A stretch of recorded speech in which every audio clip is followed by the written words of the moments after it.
In this video, you'll learn how to connect QuickBooks to your bank account in just a few minutes, so you can automate your bookkeeping and keep your finances perfectly in sync.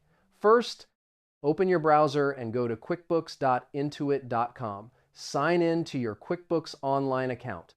Make sure you have your bank login credentials ready, since you'll need them to authorize the connection between QuickBooks and your bank. Next, click on Banking in the left sidebar of your dashboard.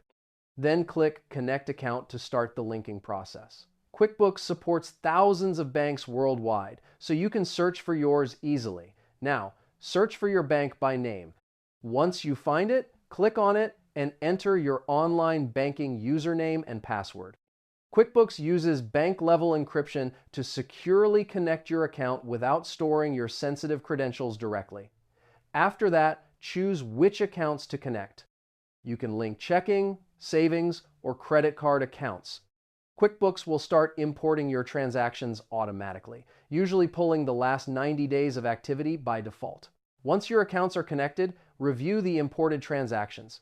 Categorize them by type, like income, expenses, or transfers, so QuickBooks can keep your books accurate and your financial reports always up to date. And that's it. Your QuickBooks is now connected to your bank account, ready for smooth, automated bookkeeping.